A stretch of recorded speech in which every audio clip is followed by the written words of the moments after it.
Alright, welcome again to Full Circle. I get to do the intro over again because I had a little bit of technical difficulties. My name is Chad, and as I was mentioning, if you caught the part that won't end up going to YouTube, I was thanking my sponsors, Griffin's Roost Painting, over here.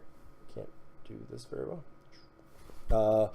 If you have any commission painting needs, check out Griffin's Roost Painting on Facebook or griffinsroostpainting.com. I also want to mention you can now find the Full Circle video replays hosted on Muson Minis. So I wanted to thank them. Check out musonminis.com as well as musonstore.com for their game accessories store. I do use some of their stuff, so I will maybe try to get some of it on the show later and discuss kind of like why I like using some other game accessories and so forth.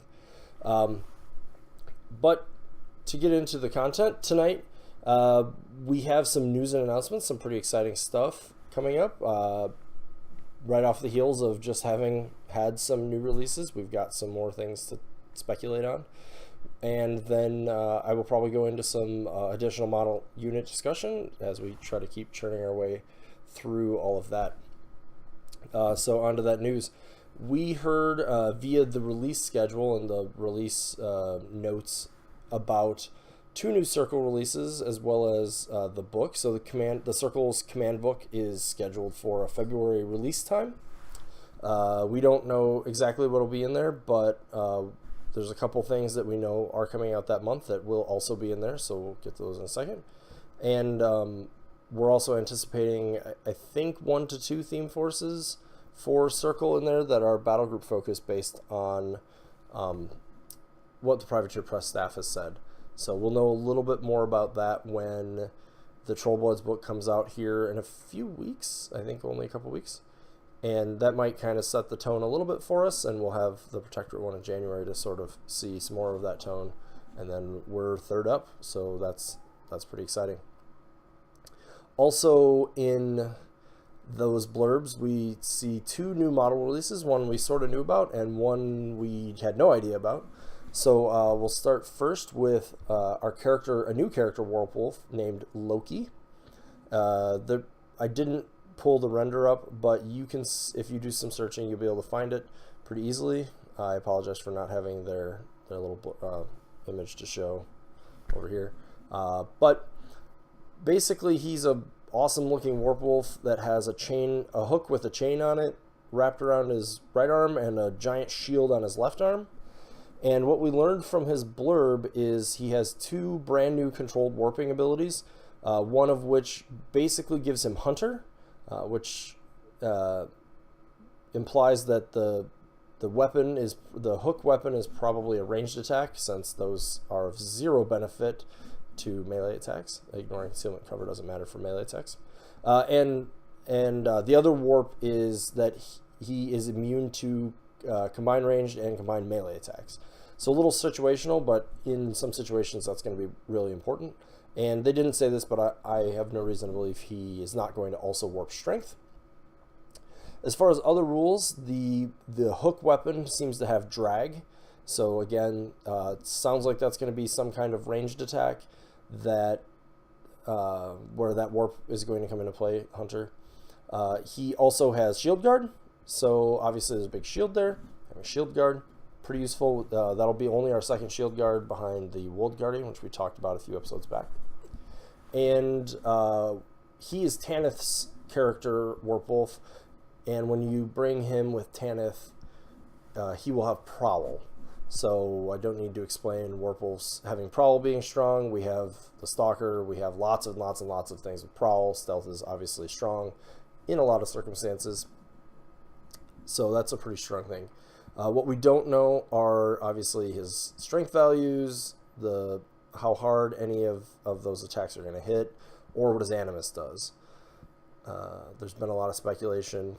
For some reason, the internet is very fixated on it being Far Strike, the Animus that grants Snipe. I don't see that happening. It's a little uncharacteristic for Circle. And Tanith getting a 14-inch Shadowbind gun feels unlikely. Just theoretically. Probably. So we'll see. It'll be good to add another Animus or more of the same animi we do. Drag is really interesting. No matter what the range is on that, being able to pull something out of position is always a very strong ability. Especially now that we don't have druids to do the force bolts to pull in, they only push away. Having something that can bring them out closer is always going to be strong, and we have a lot of abilities in the faction that can pull it closer. Telekinesis, Gallows, I'm forgetting one, but those are the ones off the top of my head. So that's Loki. The sculpt looks amazing. I honestly don't even care what he does. I'm excited to see him painted and on the table. Yeah, so that's pretty much all to say about Loki. The other model that we saw was complete, maybe not a complete surprise, as we've seen the third incarnations of several of the other factions getting. We know about Madrak 3, we know about Fiora 3, we also know things like Callus 2 are coming. But so anticipation was on getting some 3 incarnation, and it's going to be Kaya 3. I was hoping for Kruger 3, but I guess he'll be a little farther down the road. Kaya 3, and her name is Kaya the Wildheart. She is now riding Laris, which was sort of the speculation for basically ever about what she would end up doing. We don't know a ton about her. We do know she has Field Marshal Reposition 3, so, you know, sort of hearkening to her hit and run tactics the other 2 iterations of her do. She has a feat which is supposed to give defensive bonuses to her battle group and allow them to move through models and not take free strikes. So that could be pretty strong. And then the big shocker basically is that she is going to have the spell Synergy with no restriction whatsoever on what her battle group can take. So for those of you playing the home game, that means she can engineer a +5/+5 on any living warbeast after 3 other models have hit something and adding primal to the stack. So that's a POW 24 Gorax. Or if you're doing something more on the economy side of things, it's a POW, they're POW 20 Riphorn Satyrs, so at only 14 points, or even something like Shadowhorn Satyrs go up to POW 19 on the head weapon and 18s on the other ones, and the Riphorn, the Shadowhorn has a lot of maneuverability. So she's going to be great with living warbeasts and doing damage. With her being mounted, I would be extraordinarily surprised if she's anything less than speed 8, which, even though that feels like a little bit of nonsense since Laris is speed 7, but from looking at the sculpt, I think Laris has hit the gym in the last 8 years or whatever it is since Kaya 2 was released way back in Mark 1. So, you know, he hit the gym. He can run a little faster now. She'll obviously be on a large base like all Cav. Model looks amazing. Again, kind of don't care about the rest of her rules. Just excited to see her painted, if nothing else. But obviously there's a lot of speculation. We just got Una, who has a very hard-hitting battle group focus. She has a specific battle group focus with Griffins, of course, and Flying Beasts and Flying Models, if we ever get any other ones. You know, and then sort of like, if we roll back a little bit, Tanith obviously has some focus on hitting pretty hard, bringing Scything Touch, and which is a +2, and she's got a lot of defensive ways to swing defense, and Affliction helping deal damage in some ways. Before her, we had Chromac 2, obvious damage dealer, and then before him even, we had Bradigus, who had Synergy.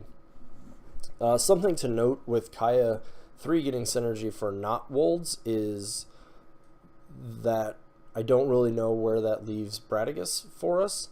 I'm sort of hoping that we get a little bit of help on the Wold side of things, just because now you've got Woldguard. You know, he was sort of the really cool appeal of taking him was Synergy, and now you've got Synergy on a caster who can bring beasts that are much easier to use and much easier to do damage with.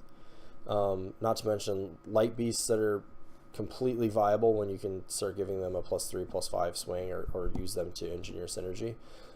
And in a lot of ways, they're actually even cheaper. So it sort of puts him in an interesting spot. I don't really know how he's going to compare. Obviously, his feat will be totally different, and you know he does have a few other spells on his list, but I hope that we're going to see maybe some things that redefine him, maybe some new world releases, maybe something in the errata.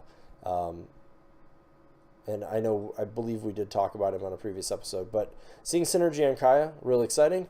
But if you're Brad, I guess you're maybe a little bit disappointed that your thing is sort of being subsumed by another new warlock. So that's kind of all on the news. Take a quick drink here before I go on.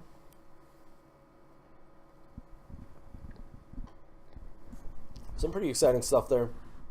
Like I said, I was sort of pulling for Kruger 3, but the little rumblings I've heard, on which are of no substance from Privateer, has suggested that there is a Kruger 3 being worked on that'll be out someday. But we just got 3 warlocks in pretty short succession, so I'm thinking we'll probably see some focus on a few other things after this, when we start seeing the themes. Probably not until the soonest, I would say late summer 2017 for Circle, by the time locking mode happens. And if we're this early here, I don't know that we'll be super quick to follow. But excited when we hear more about that too. So February, Loki, Kaya3. For those of you who did not get your opportunity to get your Una 2 over War Machine Weekend's time frame, I believe her official release is also slated for February. And I don't think any of the other releases were pertinent to Circle, so we will let those be dealt with by people who deal with things that aren't Circle. I don't know why they bothered, but that's fine. Okay, so with that sort of out of the way, what I want to do is go ahead and do a discussion on a model. I don't know, which is not showing up for some reason. Let me, we're going to do it live.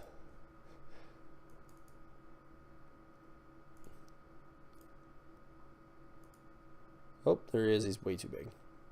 There we go. All right. We are going to talk about the Gorax Rager, as he's now officially known in Mark III. So the Gorax Rager is a Circle Light Warbeast. He is Speed 5, Strength 9, Mat 5, Defense 12, Armor 16, Command 2. It's not relevant.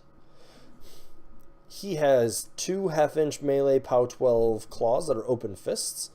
He is Fury 3. I didn't count up the spiral here, but I believe he has 22 boxes, spread mostly evenly, a little heavier in the body. Threshold 6. Point cost 7. He has Field Allowance Unlimited, as I think all non-character Warbeasts are. As far as additional rules go, he has the rule Pain Response. While damaged, this model can charge and make power attacks without being forced. And as always, his Animus is Primal, a 2-cost range 6 non-offensive Animus. Can't say that for some reason. Which reads, target-friendly living faction Warbeast gains +2 strength and mat for 1 round and automatically frenzies during your next control phase. So, the good old Gorax. Initially, when Mark III came out, everybody basically felt like like this guy was done. We didn't need him anymore because the Feral Warpwolf also has Primal. And we were just going to take all those Goraxes we played in Mark II, which was exactly 1, the one that was in every list. And he was going to get a much needed vacation sitting on the shelf, and that would be the end of him. But this angry Simeon was not willing to go quietly to the dusty shelf, and he really still does have a role. But the nice thing about it is he's not required like he used to be. You used to build a list, and the first thing you did, well, it was Mark II, so the first thing you did was put 2 units of Shifting Stones in your list. And then the next thing you would do is probably put a Gorax and a Warpwolf Stalker in the list. And we're going to talk about the latter here after this, actually. But in Mark III, now we have a Feral Warpwolf that also has Primal. And obviously, that guy can do work himself pretty much any time. So the Gorax, on the other hand, basically only got worse. He used to be Mat 6, now he's Mat 5. He used to be Fury 4. For some reason, he was the only light war beast that was more angry. Now he's Fury 3. And the rest of his stats basically stayed exactly the same. Same number of boxes. His threshold might have changed. I don't actually know. Speed's the same. Pain response is the same. Primal's the same, although they cleared the wording up a little bit to be a little less confusing about how the frenzy automatically happens. And yeah, otherwise he's basically the same. He's 7 points, so that's technically that's a half point cheaper in the conversion, but because of the overall point level, I would say he's basically the same point cost that he was before. If even just a smidgen more of your army list, but I think if he was 6, he'd be definitely less. So 7's probably about right. And the thing here is sometimes you're bringing this guy because you want Primal in your list. And that you absolutely need Primal in your list, and that he's 7 points. So a Feral Warpwolf is 18 points, and obviously he does bring you 18 points of Angry Warpwolf to kill your everything. Well, not your everything, hopefully, but their everything. And but you still sometimes need Primal. The Una list, for example, that I've been playing, those Griffins want Primal. I don't want to spend 18 points on a Feral who doesn't need to do anything until round, like, 5, when I won 2 before that, hopefully, to put Primal on things.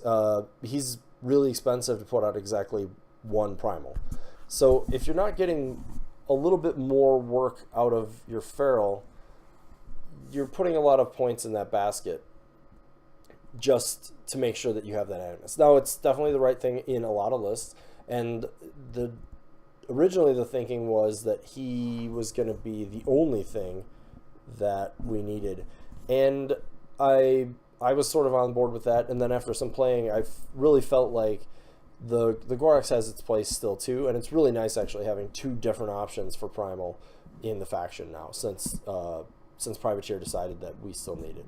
And don't get me wrong, the Gorax can still do a little bit of work himself. Mat 5 is not great, but you can put Primal on, as long as he's still alive, you can put Primal on him.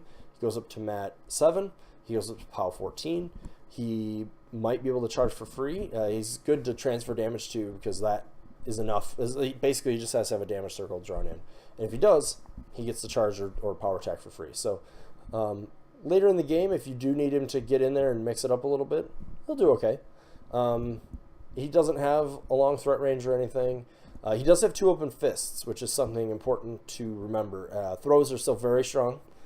He often can sit back, sort of, if you have a lot of beasts in your list and you have Shifting Stones, don't forget you can still place him 8 inches, and he can direct a throw from there of something that's a medium base or smaller.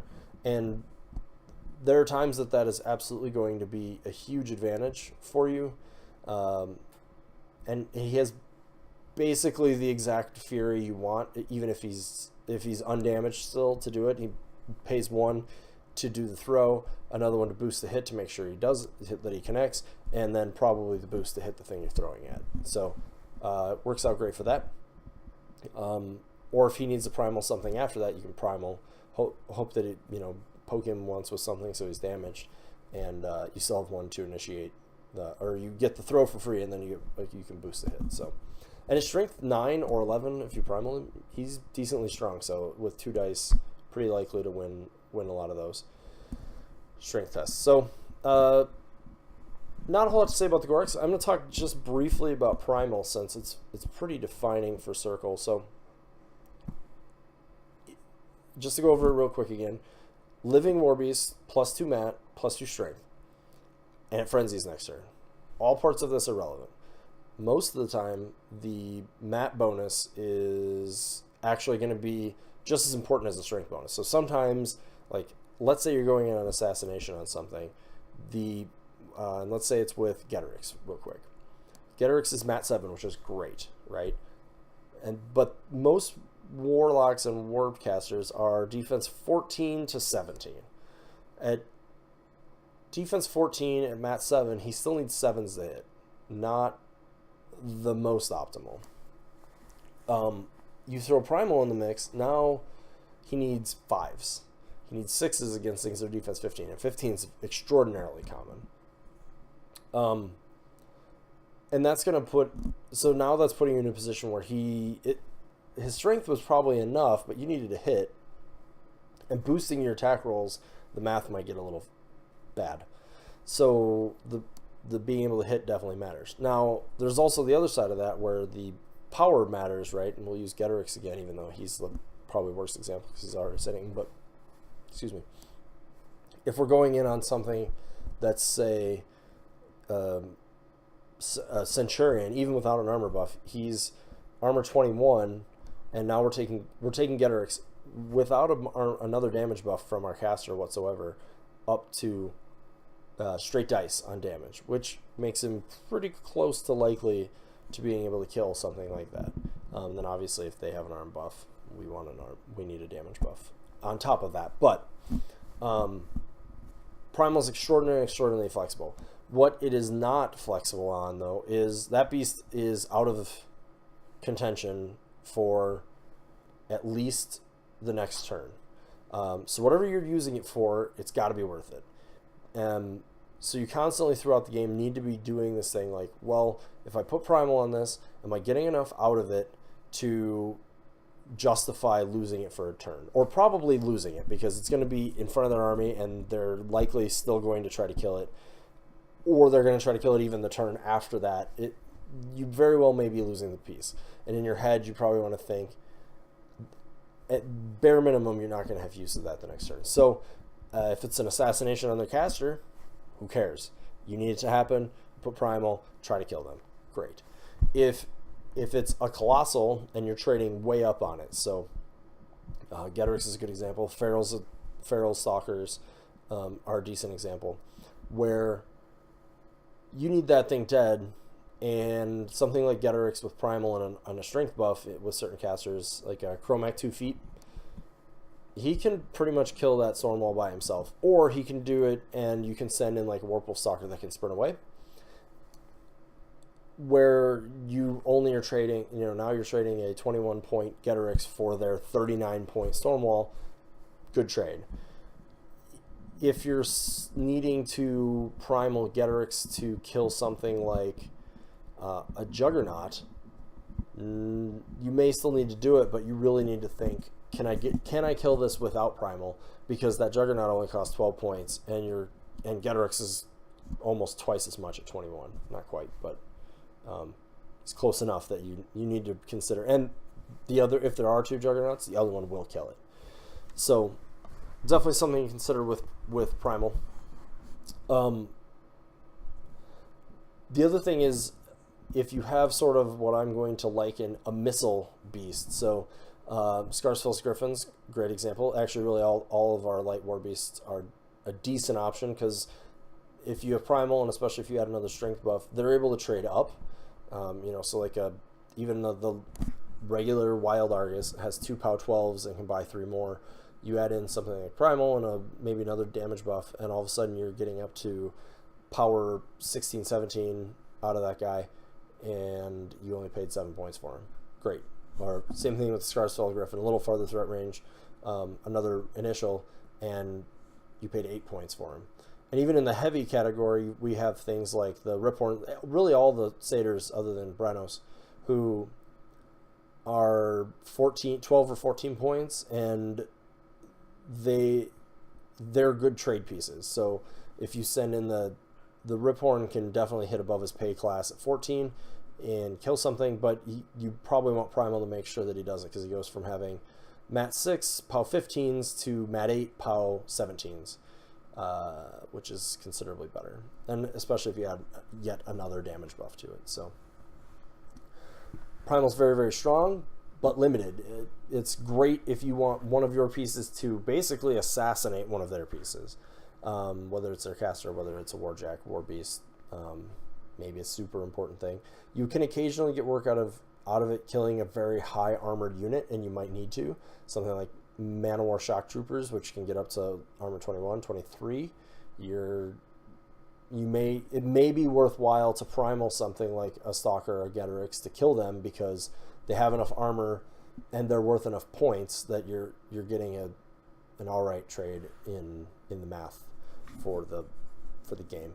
But you need to look at, and you always need to be looking at, if losing the piece you're putting it on is going to cost you the game, you probably need to wait. I could go on a little bit more about Primal. Maybe we'll talk a little bit more about it when the Feral comes out, but it's certainly something you want to calculate a lot. The one thing I didn't mention, and I should, is Frenzy is actually sort of one way that you can fake manage your Fury. So a War Beast that frenzies, you can choose to remove all of its Fury from it, or frankly you kind of don't care, because it's going to frenzy whether you take the Fury off it or not. So you might as well load that guy up with as much Fury as you can, and then be okay with it. So another time to primal is when you know, to get work done, I need to put a lot of Fury out on the table. You might as well put a couple primals out there, or at least one or whatever, because if you know, well, I'm going to have 15 Fury on the table and I'm a Fury 7 Warlock and I got to camp a couple, you can use some shifting stones and stuff to try to manage that. But if you're like, I'm still going to have too much out here, put primal on them, get more work out of them. They're going to frenzy anyways. You might as well get an advantage for it. So something else to consider. But we'll go ahead and say that is it for the Gorax and move on to the other guy I mentioned, the Warpwolf Stalker. So if you played Circle in Mark II, you are familiar with this guy. But let's go ahead and pull up his stats. So the Warpwolf Stalker, just pull this a little closer, is speed 6, strength 10, mat 6, defense 14, armor 17. He has Pathfinder. He has 2 melee attacks. One is a range 1 inch, power 14 open fist, and the other is a range 2 inch, power 16 greatsword. He is Fury 4. I believe he has 27 hit points now, and his threshold 9. He costs 19 points, and again is field allowance unlimited. On the back, as a Warpwolf, he has 3 controlled warping abilities. He has Berserk, Prowl, and Warp for strength. Berserk is if he destroys a model with a melee attack during its combat action, immediately after the attack is resolved, it must make one additional melee attack against another model that's in its melee range. Prowl is, we've talked about Prowl a ton. He has concealment, he has stealth, and Warp Strength gives him +2 strength. We talked about Warp Strength is common to all Warpwolves, something we discussed with the Pureblood Warpwolf back a little bit ago. And as he's Warpwolf, he also has D3 regeneration, so he can force himself to heal a D3 once per turn. And then his Animus is still Lightning Strike. It costs 1. It is now ranged self, lasts for the turn. The spellcaster gains sprint and lasts for 1 turn. Sprint is the end of an activation in which it destroyed or removed from play 1 or more enemy models with melee attacks. A model with sprint can immediately make a full advance, and then its activation ends. Important note, we'll start right with Lightning Strike. Important note is that the wording is now clarified to say that you can use Lightning Strike after you've confirmed that you've killed something. So before, you had to have it active, you'd kill something, then you could sprint. If you didn't, you couldn't. Basically, the effect had to be present when the kill happened. In Mark III, this Animus says, if you killed anything before that, trigger Lightning Strike, you can get out of there. Which is a good change, since it's range self now, and we can't use it quite as ubiquitously as we used to be able to.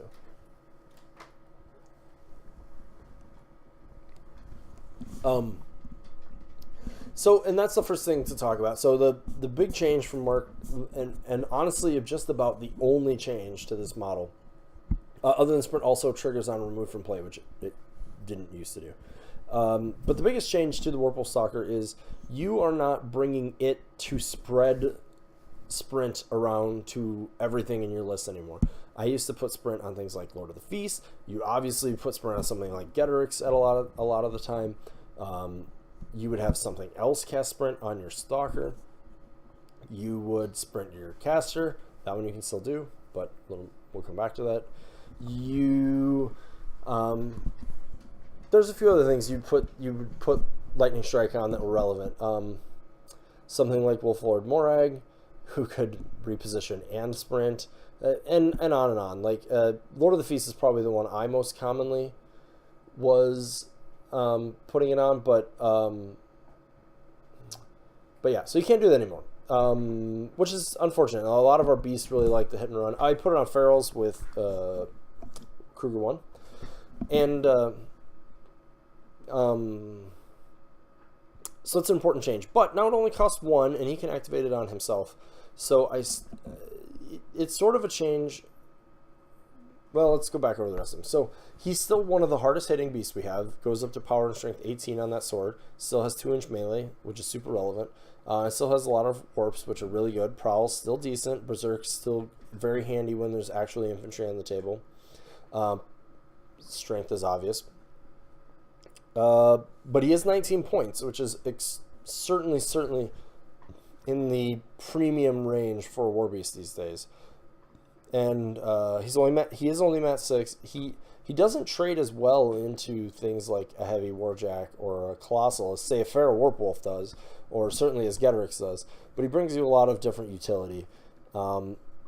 He's certainly still strong. The nice thing though is I don't feel like you look at a list and circle and you're like, well, my first 2 beasts are going to be a Gorax and a Stalker, sort of like I was mentioning before.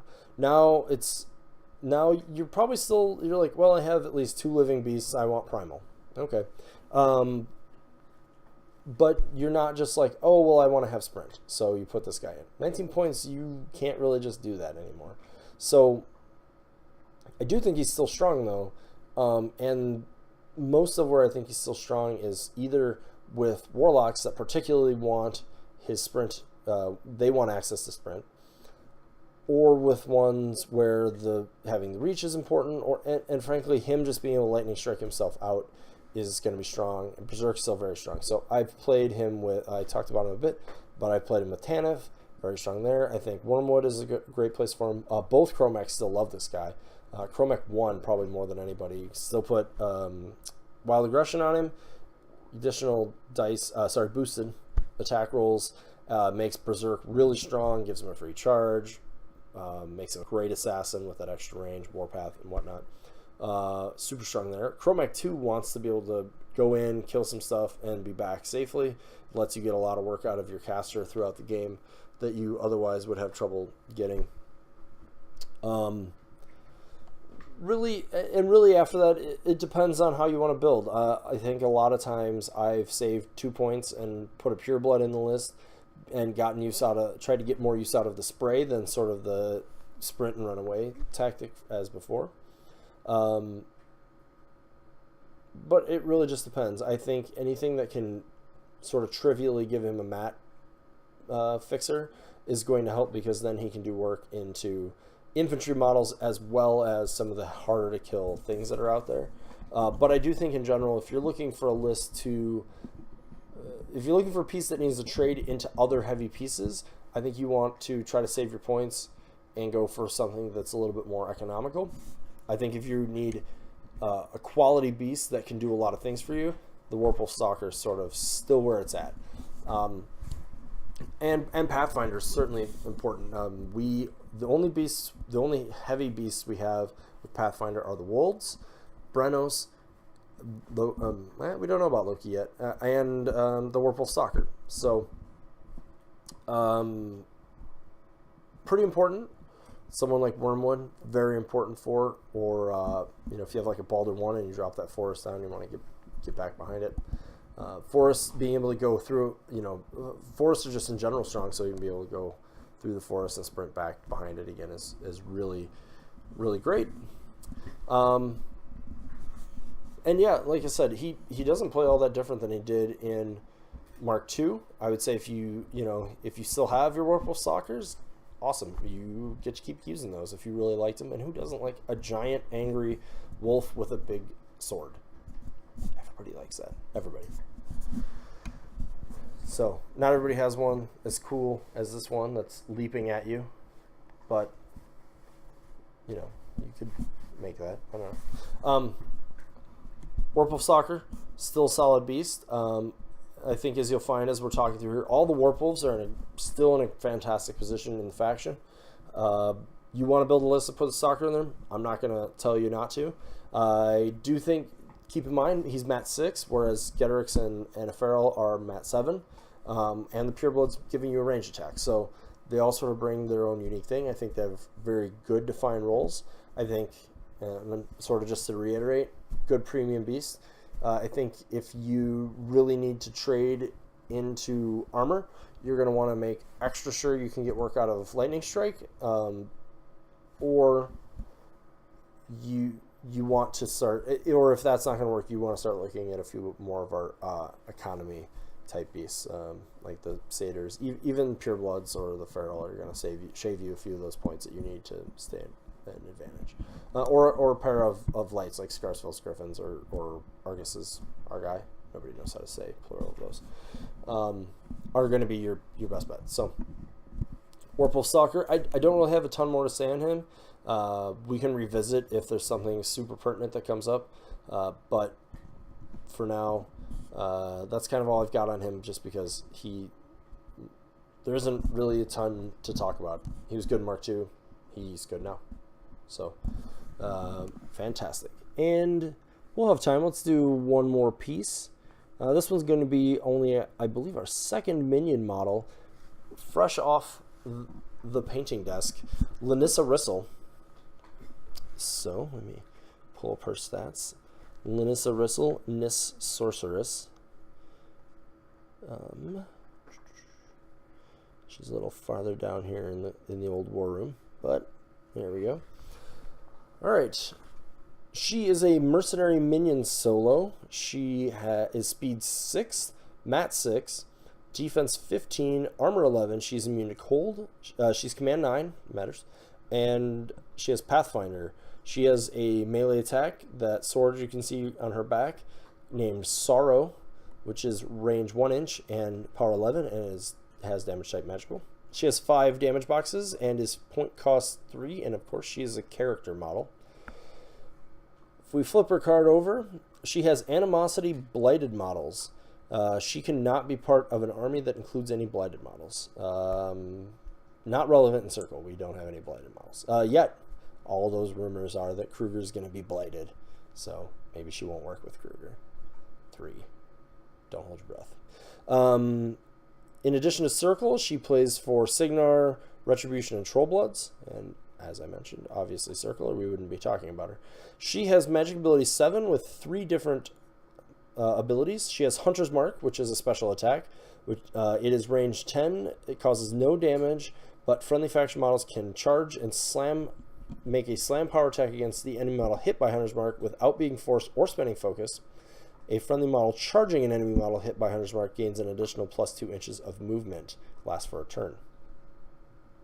She has Ice Bolt, which is sort of your standard range 10, power 12, cold damage type. And on a crit, she causes stationary unless you are immune to cold.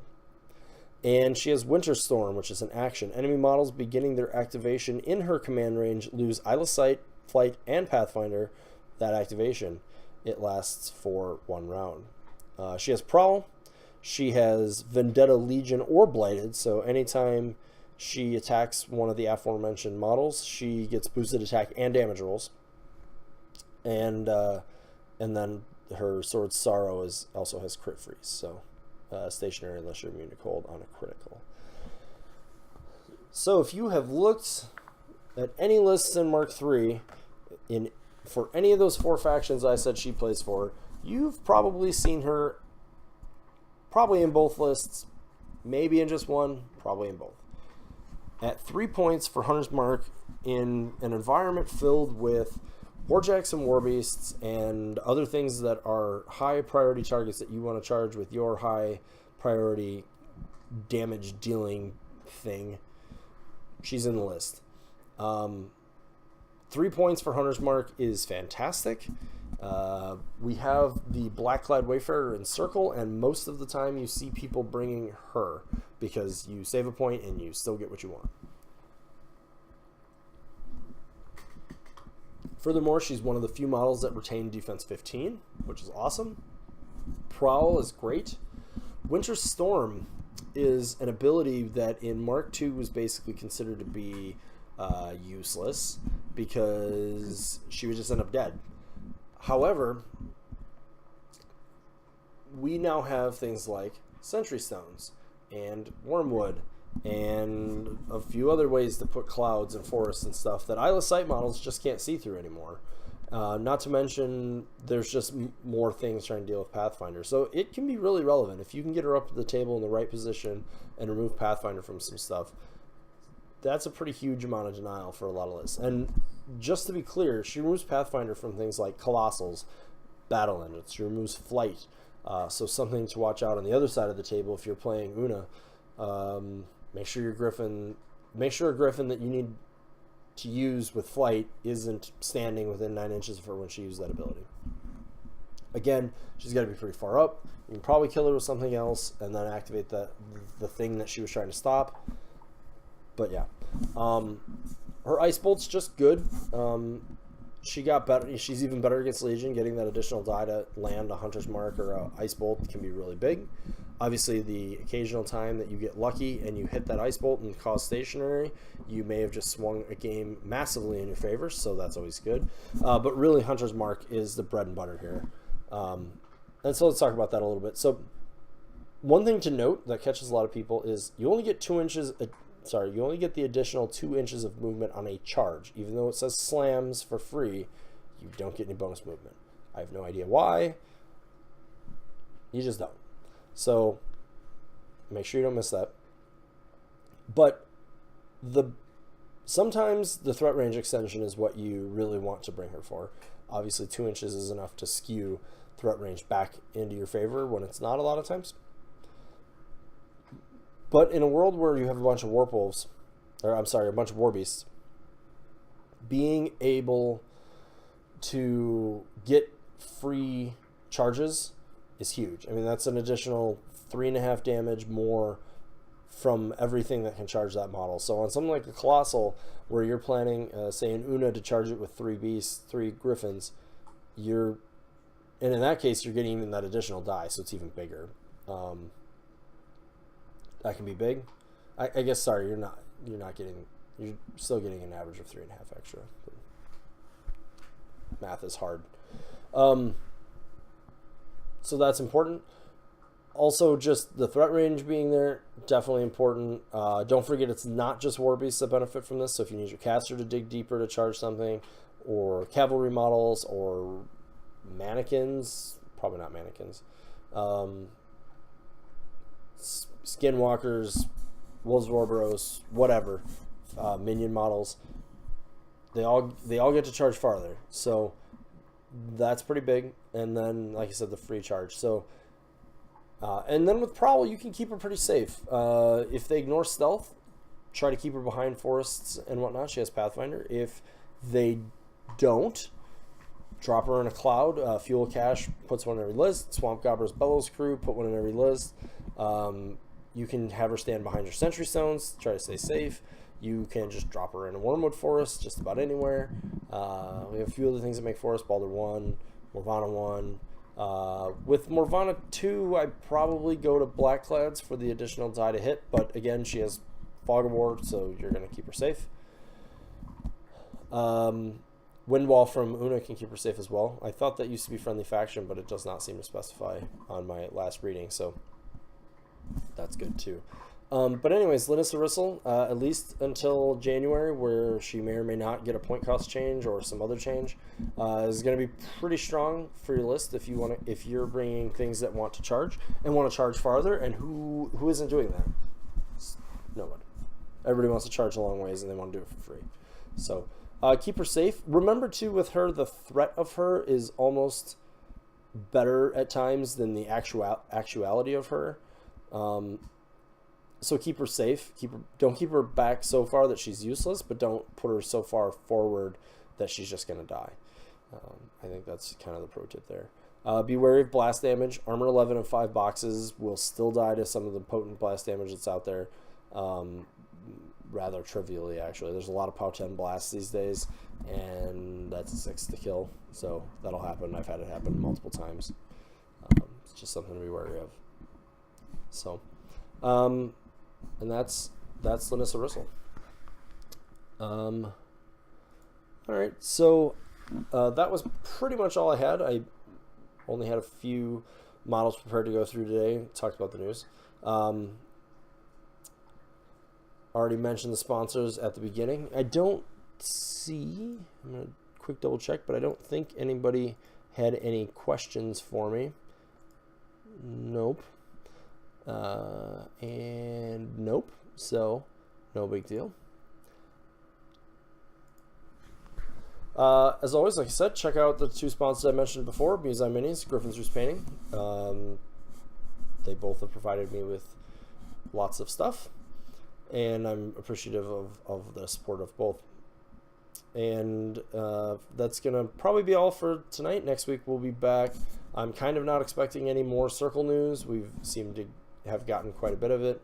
I've been playing a little bit more Una 2, so might be more to report there. And I've got a few experimental ideas with a few other Warlocks out there that we haven't really heard a ton about, so might be some discussion on there. But yeah, so until next time, thanks for watching. Bye.